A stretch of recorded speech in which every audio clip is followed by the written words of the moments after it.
عشقی رو که بهت دارم اندازه نمیگیرم، از دورترین نقطه با فکر تو میمیرم، از دورترین نقطه نزدیکی به آغوشم، پیراهنم و رنگ چشمای تو میپوشم، پیراهنم و رنگ چشمای تو میپوشم. چند وقت بهم میگن دیوونه احساسی، عکسامو ببین شاید بازم منو بشناسی. چند وقت بهم میگن دیوونه احساسی، عکسامو ببین شاید بازم منو بشناسی.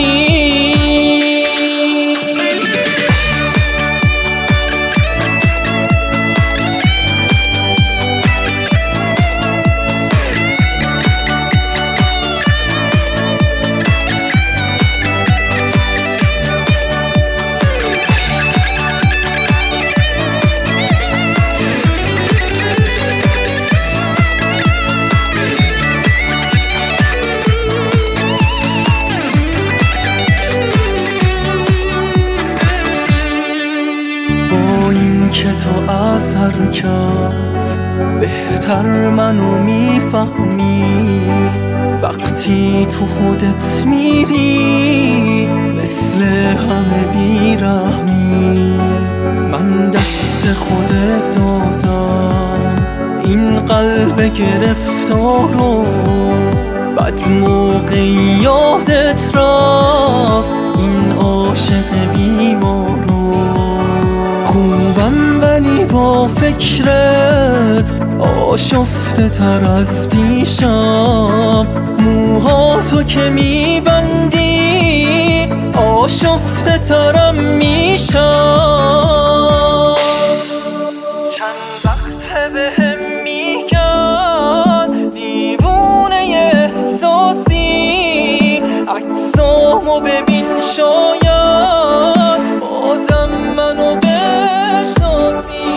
چند وقت بهم میگن دیوونه احساسی، عکسامو ببین شاید بازم منو بشناسی.